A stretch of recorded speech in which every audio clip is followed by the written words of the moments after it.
जय हिंद साथियों, अपना टॉपिक चल रहा है गति का। आज अपन एक नया टॉपिक लेकर के आए हैं, गति। तो मैं आपको बता दूं, अभी तक अपन ने फिजिक्स के अंदर, अपने साइंस के तीसरे सेगमेंट के अंदर, तीसरे पार्ट के अंदर फिजिक्स में एक टॉपिक पढ़ा है जिसका नाम था विद्युत धारा, करंट, इलेक्ट्रिसिटी। अपना विद्युत धारा का टॉपिक पूरा खत्म हुआ। आज अपन एक नए टॉपिक की ओर बढ़ रहे हैं जिसका नाम है गति, मोशन। क्या नाम है भैया इसका? मोशन नाम है, गति नाम है। और मैं अगर बात करूं इस मोशन की, तो भैया जिस प्रकार से कोशिका का नाम लेते ही अपने को जीव विज्ञान याद आता है, जिस प्रकार से परमाणु, तत्व, अणु नाम लेते ही केमिस्ट्री की याद आती है, वैसे ही अपने मोशन नाम लेते ही, गति नाम लेते ही किस सब्जेक्ट की याद आएगी? फिजिक्स की याद आएगी। यानी कि फिजिक्स का सबसे चहेता, या यूं कहूं फिजिक्स का ओरिजिन वाला जो टॉपिक है वो गति का है। अपन जब भी पढ़ते आए हैं, 6th-7th क्लास में भी अपने गति स्टार्ट हो जाती है। अपने को इसके बारे में बताने लग जाते हैं कि गति क्या हो जाती है, स्थिति क्या होती है, विस्थापन क्या होता है, वेग क्या होता है। ये सारी चीजें अपन वहीं से पढ़ना स्टार्ट कर देते हैं। कौन से स्टैंडर्ड से? 6th या 7th स्टैंडर्ड से। बोलो बात क्लियर है क्या? तो अपना एक सिंपल सा टॉपिक रहेगा गति का। तो इसमें मैं यूं कहूंगा कि ज्यादातर कौन सा क्वेश्चन आता है? थ्योरी का क्वेश्चन आता है भैया। ज्यादातर फिजिक्स के अंदर इसमें से जो टॉपिक आता है वो आता है आपके थ्योरी का। तो सबसे पहले अपन बात कर लेते हैं परिभाषा की। किसकी बात कर लेते हैं अपन? सबसे पहले परिभाषा की। भैया मैं आपसे फिर से एक बात बोलना चाहूंगा कि मैं यूं कहूं कि अपन जो टॉपिक पढ़ रहे हैं फिजिक्स के, मैं जहां तक पॉसिबल हो, आपको याद हो तो विद्युत धारा के अंदर हर एक क्लास में मैंने पिछली क्लास का रिवीजन करवाया।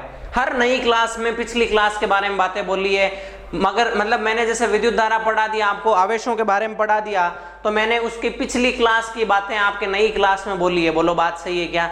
मैं ये इसलिए करता हूं क्योंकि फिजिक्स थोड़ा सा अपने को लगता है कि समझ में नहीं आएगा, या गणना का सवाल कैसे करेंगे, तो उस हिसाब से मेरा ये मोटिव रहता है कि मैं जो फिजिक्स का टॉपिक आपको टच करवा रहा हूं, या जो आपको समझाना चाहिए, आपके माइंड में जो बात जानी चाहिए वो आपके क्लियर हो जाए।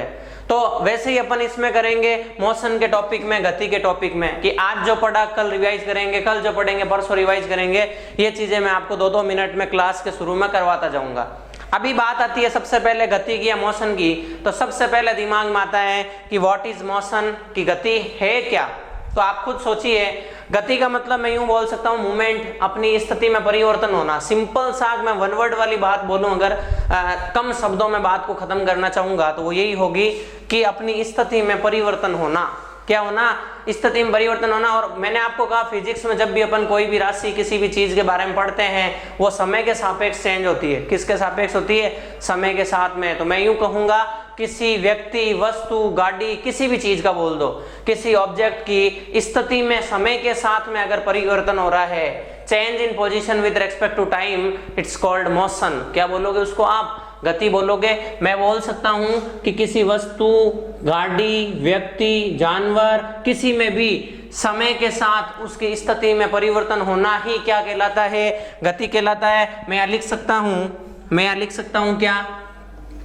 किसी वस्तु में, या किसी वस्तु की स्थिति में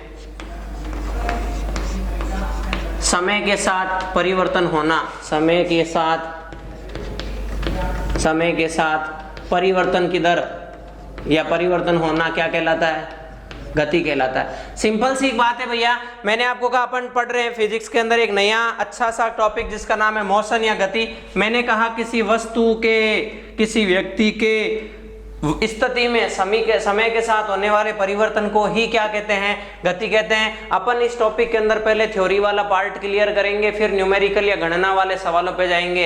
यानी पहले अपने को गति क्या है, गति कितनी प्रकार की होती है, फिर गति के नियम कौन से होते हैं, नियम किसने दिया था, उन नियमों के अनुप्रयोग क्या है, यानी कहाँ लगेंगे। कई बार सवाल आ जाता है कि आपको पूछ लिया जाता है ये 3D मोशन का है, 2D मोशन का है। ये कई बार ये पूछ लिया जाता है कि गति का प्रथम नियम कहाँ लगता है, द्वितीय नियम कहाँ लगता है, तृतीय नियम के क्या अनुप्रयोग है। तो सबसे पहले अपन इस टॉपिक के अंदर थ्योरी वाला पोर्शन, मैं यूं कहूंगा कि समझने वाला पोर्शन क्लियर करेंगे कि गति का प्रथम नियम क्या कहता है, दूसरा नियम क्या कहता है, ये चीजें। तो सबसे पहली बात मैं यूं कहूंगा कि अक्षों के आधार पर, सब साथ में लिखते चले भैया, थ्योरी का पोर्शन है, कोई बहुत ज्यादा माइंड पे जोर देने वाला नहीं है। अक्षों के आधार पर अक्ष क्या होती है भैया, आपने गणित में पढ़ा होगा X axis, Y axis, Z axis. तो मैं यहाँ बोल रहा हूँ आपको अक्षों के आधार पर गति, अक्षों के आधार पर गति आपके मैं बराबर करके लिख रहा हूँ। 3 प्रकार की होती है, मेनली कितने प्रकार की होती है, 3 प्रकार की। और वो कौन कौन सी होती है, वो होती है भैया 1D।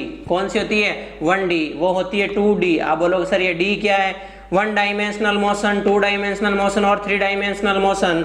हिंदी होती है इसकी एक विमीय गति, एक विमीय।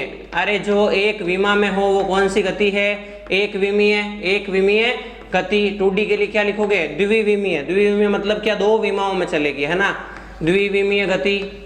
और 3D के लिए क्या हो जाएगा, सेम वही बात, त्रिविमीय गति। तो आप साथ में लिखते चलें।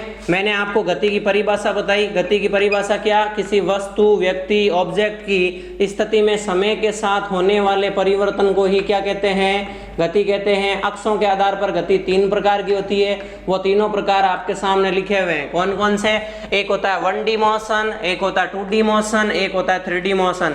और अगर आपको पता हो तो 1D का हिंदी अर्थ होता है एक विमीय गति, 2D का द्विविमीय गति, 3D का त्रिविमीय गति। जो गति एक विमा में होगी वो एक विमीय। अरे आप सीधी सीधी अगर मोशन की बात करो, अच्छा एग्जाम्पल की बात कर लेते हैं, साथ ही साथ लगे हाथ। तो यहाँ लिखो उदाहरण और लिखते चले जाएं। मैं यूं बोलूंगा कि ट्रेन पर दौड़ती हुई रेलगाड़ी, क्या लिखूंगा, सॉरी, पटरी पर दौड़ती हुई ट्रेन। अरे अगर कोई ट्रेन है और वो पटरी पर सीधी सीधी दौड़ रही है, पटरी पर दौड़ती हुई ट्रेन जो है वो कौन सा है भैया, मैं यहाँ लिख रहा हूँ 1D। मतलब ये कौन सी गति का उदाहरण है, एक विमीय। अरे एक विमा में चल रही है ना, बस सीधी सीधी जा रही है। अगर पटरी के ऊपर रेलगाड़ी चल रही है तो वो सीधी एक डायरेक्शन में, एक दिशा में, एक विमा में जा रही है। तो इसलिए कौन सी गति है, एक विमीय गति। दूसरा क्या बोलूंगा मैं, खिलाड़ी द्वारा।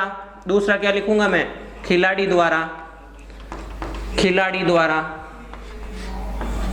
द्वारा फेंकी हुई बॉल, खिलाड़ी द्वारा फेंकी हुई बॉल। अब अगर कोई क्रिकेट खेल रहा है, उसमें खिलाड़ी बॉल फेंक रहा है, तो वो जो बॉल जाएगी वो एक डायरेक्शन में आगे भी बढ़ेगी और एक तल में, मतलब यूं बोल सकता हूं कि एक तल में गति करेगी। वो कौन सी गति है, 2D है भैया। कौन सी है, 2D। खिलाड़ी द्वारा बॉल का फेंकना 2D मोशन का एग्जाम्पल है। फिर मैं बात कर सकता हूं मच्छर,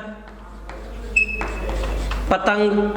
आप पतंग उड़ाते होंगे, मच्छर की गति हो गई, पतंग की हो गई। मच्छर या पतंग की गति कौन सी है भैया, 3D मोशन है, ये त्रिविमीय गति है। पतंग की गति ये आपका 3D मोशन।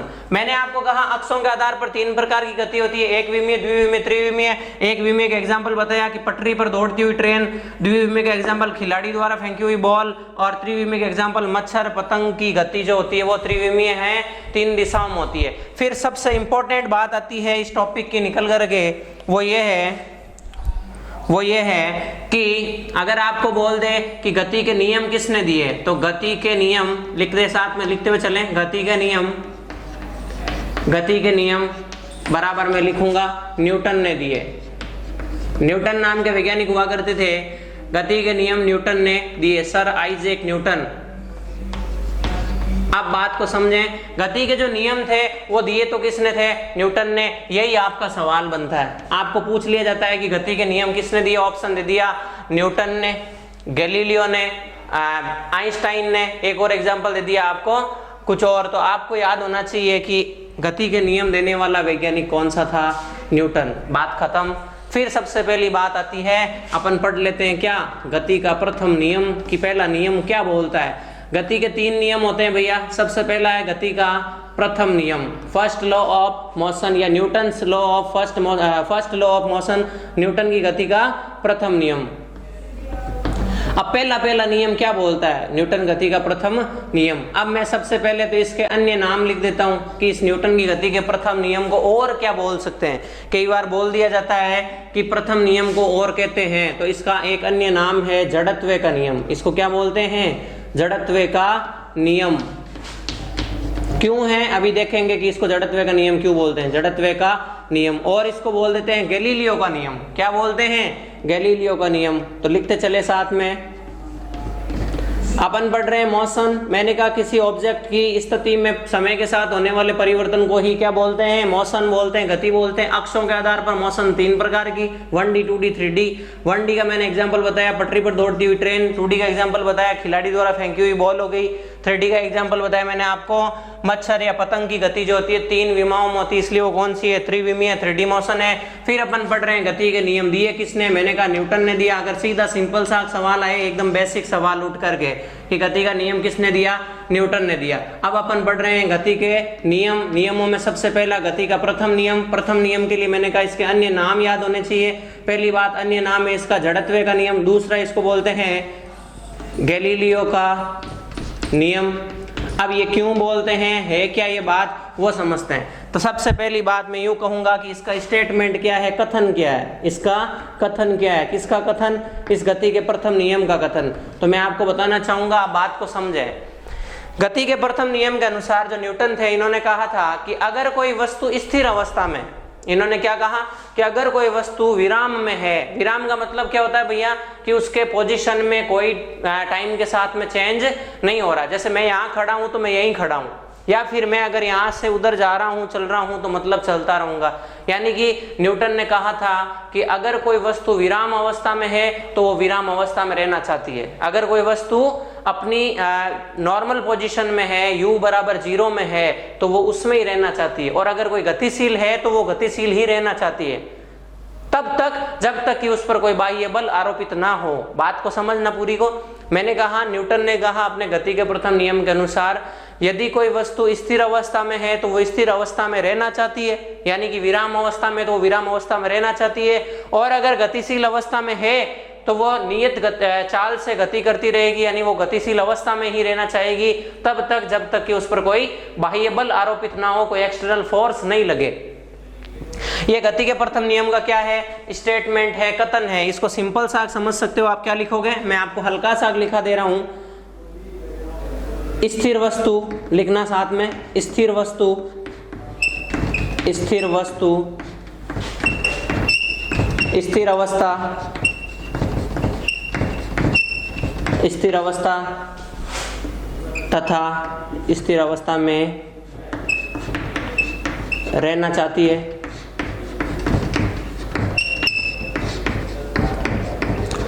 स्थिर वस्तु स्थिर अवस्था में रहना चाहती है, जबकि गतिशील वस्तु, गति की अवस्था में रहना चाहती है। गति की अवस्था में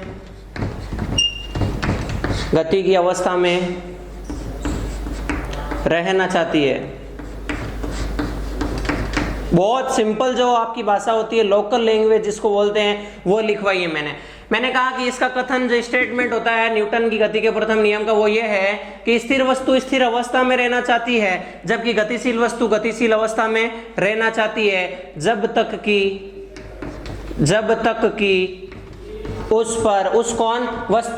कि उस पर कोई बाह्य बल न लगे, कोई बाह्य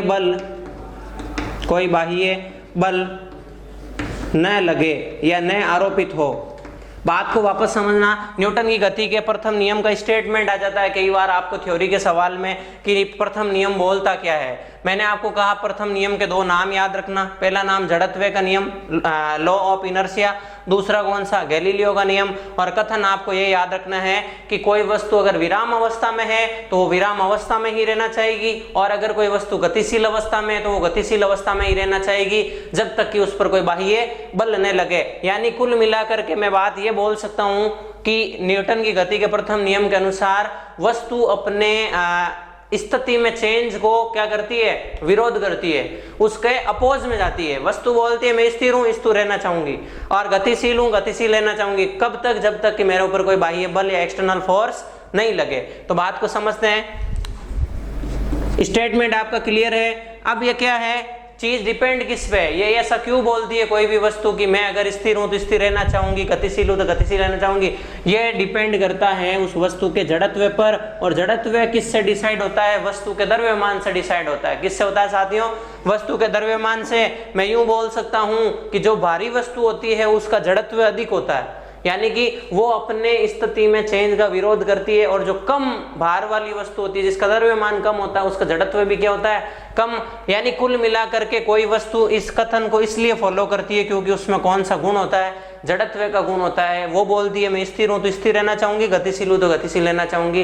ये किस पर डिपेंड करता है, उस वस्तु के जड़त्व पर, और जड़त्व खुद किस पर डिपेंड करता है, द्रव्यमान पर करता है। ये बात किसने समझाई थी सबसे पहले, न्यूटन ने समझाई थी। और इस जड़त्व नाम को जो सबसे पहले लेकर के आया था, इस जड़त्व का नाम जो सबसे पहले मार्केट में लेके आया उसका नाम था गैलीलियो। इसलिए इस नियम का क्या नाम है भैया, गैलीलियो का नियम। बोलो बात क्लियर है क्या। तो अगर आपको कोई पूछ ले कि जड़त्व का नियम क्यों बोलते हैं, तो आप बोल देना कि वस्तु के अंदर द्रव्यमान होता है, उस द्रव्यमान के कारण वस्तु अपनी स्थिति में चेंज का अपोज करती है, विरोध करती है। यानी कि मैं यूं बोल सकता हूं इस नियम के अनुसार वस्तु अपनी अवस्था परिवर्तन का विरोध करती है, और इसका मुख्य कारण क्या है, जड़त्व। मैं लिखूं कि इसका स्थिति में परिवर्तन। बात चल रही है गति के नियम की, तो मैंने कहा अपन पढ़ रहे हैं गति का प्रथम नियम। मैंने कहा गति का प्रथम नियम का कथन आपको ध्यान में रखना है या माइंड में लेकर के चलना है।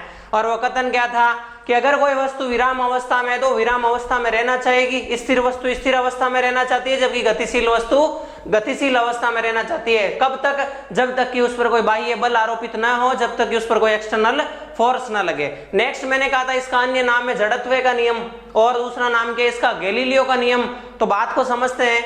सबसे पहली बात तो ये है कि इसको जड़त्व का नियम इसलिए बोलते हैं क्योंकि जो वस्तु है उसकी स्थिति में परिवर्तन का विरोध करने वाला गुण ही कौन सा है, जड़त्व का है। अरे वो वस्तु अपने स्थिति में अपनी पोजीशन में चेंज क्यों करने नहीं देती, वो क्यों ऐसा स्टेटमेंट बोलती है कि मैं स्थिर हूं तो स्थिर रहना चाहूंगी, गतिशील तो गतिशील रहना चाहूंगी, वो जड़त्व के गुण के कारण ही बोलती है। यानी कि वस्तु में एक गुण पाया जाता है जिसका नाम है जड़त्व। उस जड़त्व के गुण के कारण वस्तु गतिशील अवस्था में है तो गतिशील रहना चाहेगी, स्थिर अवस्था में तो स्थिर अवस्था में रहना चाहेगी। इसलिए इस नियम का नाम क्या था, जड़त्व का नियम। दूसरी बात क्या, साथ में लिखते चले भैया, कोई पॉइंट अगर मैंने नहीं लिखा है तो आप इसको लिख लें, कॉपी की छत पे लिख लें, कहीं भी। दूसरी बात क्या, मैंने आपको कहा कि चलो जड़त्व का नियम तो हो गया, अब ये जड़त्व खुद किस पर डिपेंड करता है, जड़त्व खुद डिपेंड करता है मास ऑफ ऑब्जेक्ट पर, उस वस्तु के, उस ऑब्जेक्ट के द्रव्यमान पर निर्भर करता है। अगर कोई वस्तु भार में ज्यादा है, अगर किसी वस्तु का द्रव्यमान ज्यादा है तो उसका जड़त्व भी ज्यादा होगा। ध्यान से समझना भैया, अगर कोई बड़ी वस्तु है, अगर कोई वस्तु का भार ज्यादा है तो उसका जड़त्व भी ज्यादा होगा, और अगर कोई वस्तु हल्की है, उसका द्रव्यमान कम है तो उसका जड़त्व भी क्या होगा, कम होगा। सर्वप्रथम फिजिक्स में जड़त्व की बात लेकर आने वाले वैज्ञानिक का नाम था गैलीलियो, इसीलिए इस गति के प्रथम नियम का नाम क्या है, गैलीलियो का नियम। बोलो बात क्लियर है क्या। इतनी अगर आपको समझ में आ रही है तो अच्छी बात है। अपन यहाँ पे स्टार्ट करते हैं, कुछ नोट लगा करके बातें बताना चाहूंगा मैं। वो सबसे पहली बात बल की आएगी, क्या आएगी, बल की। क्योंकि ये जो गति का प्रथम नियम है ना, ये जो गति का प्रथम नियम है, ये बल की परिभाषा देता है अपने को, डेफिनेशन। समझाता तो नहीं है बल को, समझाता नहीं है, परिभाषा देता है। अब बल क्या है, बल वह बाह्य कारक है, बल वह बाह्य कारक होता है, लिख ले साथ में, बल वह बाह्य कारक होता है जो किसी वस्तु की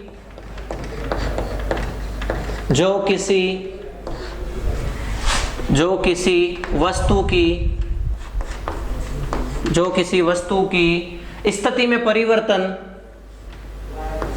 जो किसी वस्तु की स्थिति में परिवर्तन, जो किसी वस्तु की स्थिति में परिवर्तन करवाता है या परिवर्तन करने का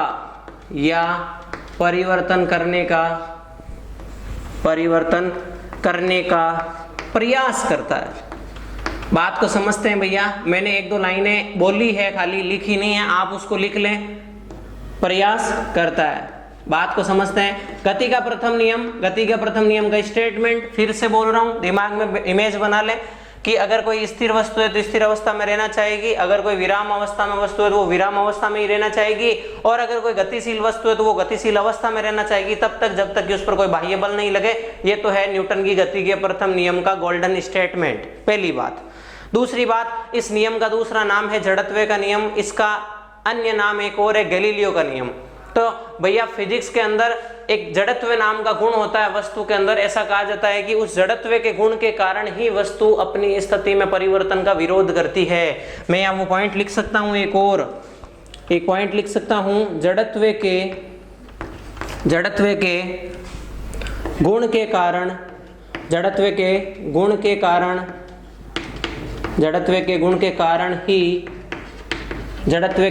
कारण ही वस्तु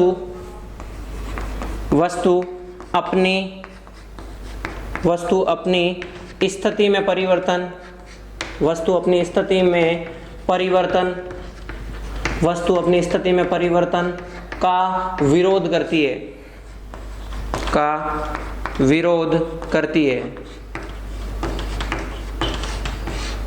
विरोध करती है। बात को समझना, मैंने कहा वस्तु में एक जड़त्व का गुण होता है, उस जड़त्व के गुण के कारण ही वस्तु अपनी स्थिति में परिवर्तन का क्या करती है, विरोध करती है। ये आपको दोनों पॉइंट याद करके चलने हैं, दिमाग में मेमोरी टिप्स बना करके चलने हैं। अब मैं यूं बोलूंगा कि न्यूटन की गति का प्रथम नियम बल की क्या देता है परिभाषा, मैं लिख सकता हूं प्रथम नियम कौन सा, न्यूटन की गति का प्रथम नियम बल की परिभाषा देता है। प्रथम नियम बल की परिभाषा देता है। क्या करता है भैया, बल को डिफाइन करता है, बल की डेफिनेशन देता है, बल की परिभाषा देता है। ये बात अपनी क्लियर हुई किसके रिगार्डिंग, न्यूटन की गति के प्रथम नियम के रिगार्डिंग। अब अपना जो नया पॉइंट आता है वो आता है अनुप्रयोग, यूजेज। अनुप्रयोग क्या होता है सर, अनुप्रयोग वह होता है कि आपका इस न्यूटन की गति का प्रथम नियम आपने जो पढ़ा है वो कहाँ कहाँ लगता है या इसके किस प्रकार के एग्जाम्पल्स होते हैं। क्यों, क्योंकि पेपर में यही चीज आपको पूछी जाती है। आपको ऑप्शन दे दिए जाते हैं कि निम्न में से न्यूटन की गति के प्रथम नियम के अनुसार होने वाली घटना है। आपको पता होना चाहिए कि न्यूटन की गति का प्रथम नियम कहाँ कहाँ लगता है। जहाँ जड़त्व की बात आएगी वहां न्यूटन की गति का प्रथम नियम लगेगा। जहाँ मैं यूं कहूंगा कि बात यह आएगी गतिशील अवस्था की, विराम अवस्था की, जड़त्व की, वहां आपका कौन सा नियम लगेगा, न्यूटन की गति का प्रथम नियम। एग्जाम्पल देखना, सबसे पहला एग्जाम्पल इसका आता है फर्स्ट लॉ ऑफ मोशन का। ये है अचानक बस के अचानक चलने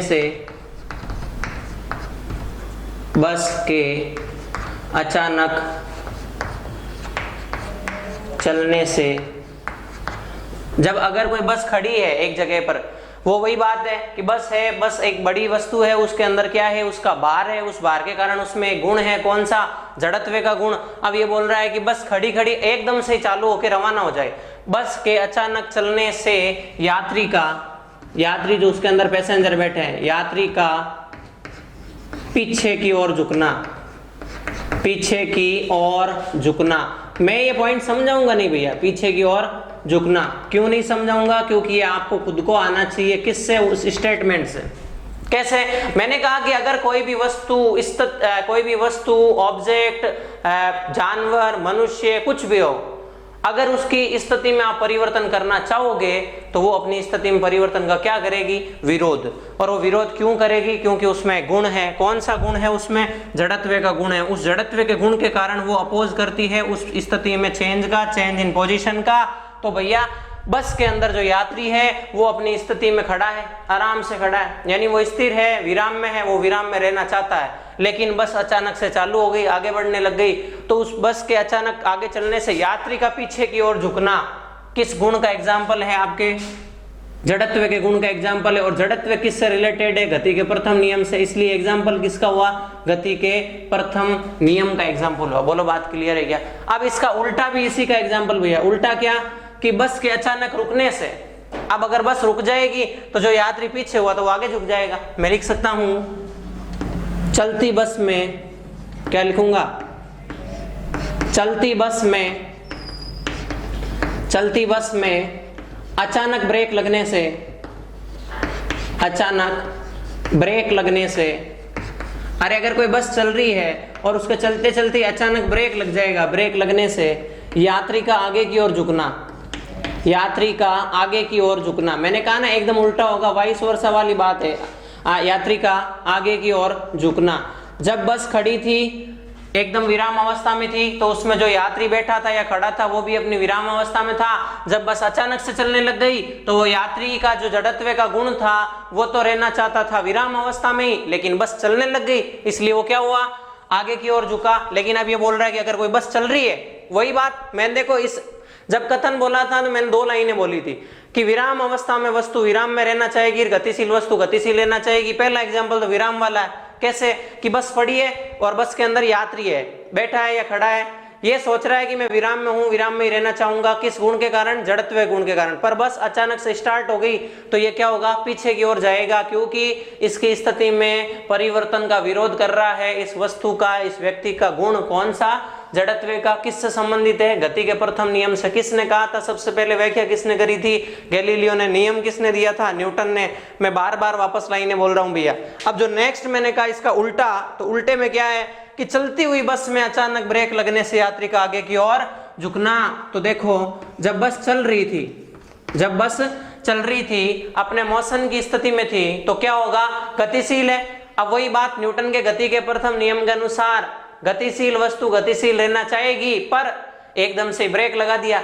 ब्रेक लगाने से क्या हुआ, वो यात्री जो बैठा था या खड़ा था वो आगे की ओर झुकेगा। ये भी किसका है, अपोज कर रहा है। किस गुण के कारण, जड़त्व गुण के कारण। एग्जाम्पल किसका है, फर्स्ट लॉ का। अब भी अगर नहीं समझ में आया तो भैया ज्यादा दिमाग मत लगाना। बोलो बात क्लियर है क्या। तीसरी बात करते हैं वृक्ष की शाखाओं को, वृक्ष की शाखाओं को हिलाने पर, वृक्ष की शाखाओं को हिलाने पर उस पर लगे फलों का, उस पर लगे फलों का झड़ना, फलों का झड़ना। सिंपल सीधी सी वही बात सेम। कोई वृक्ष है, विराम अवस्था में है, उसका जड़त्व का गुण है उसके अंदर, और वो चाहता है कि मैं विराम हूं तो विराम ही रहना चाहूंगा, पर नहीं, अपने अंदर कुबदीपना सूझा, अपन ने जाकर के उस वृक्ष को क्या कर दिया, हिला दिया, उसकी शाखाओं को इधर उधर कर दिया। वही बात, विराम वस्तु विराम में रहना चाहेगी, गतिशील वस्तु गतिशील अवस्था में रहना चाहेगी जब तक कि उस पर कोई बाह्य बल ना लगे। आप गए उस वृक्ष को हिला दिया, यानी आपने उसके क्या करा, स्थिति में परिवर्तन करना चाहा, और वो परिवर्तन का विरोध करेगा। किस गुण के कारण, अगेन वही बात, जड़त्व के गुण के कारण। तो होगा क्या, बताइए साहब, उसकी शाखाओं से फल नीचे गिर जाएंगे। सिंपल सीधी सी बात है। ये भैया आपके ऑप्शन आते हैं, हो सकता है आपको सवाल यही दे दे कि न्यूटन की गति के प्रथम नियम के अनुसार सही है। ऑप्शन दे दिया, बस के अचानक चलने से यात्री का पीछे झुकना, बस के चलते चलते एकदम ब्रेक लगने से यात्री का आगे झुकना, वृक्ष की शाखाओं को हिलाने से उसके फलों का झड़ना, और चौथा ऑप्शन दे दिया उपरोक्त सभी। योर आंसर विल बी, चौथा ऑप्शन। सीधी सी बात है, उपरोक्त सभी, कि हाँ सर ये सारी बातें जड़त्व के नियम से सही है, ये सारी बातें प्रथम नियम से सही है। बोलो बात क्लियर है क्या। चौथा देखना, मैं आपको कुछ एग्जांपल्स बता रहा हूं भैया, सारे एग्जांपल्स लिखाने पॉसिबल भी नहीं है, मुनासिब भी नहीं है, और लिखाने भी नहीं चाहिए। अपन पढ़ रहे हैं चौथा ऑप्शन। चौथा ऑप्शन क्या पढ़ेंगे कि कोई गिलास है, आपकी पानी की भरी हुई गिलास है, गिलास पर रखे गत्ते को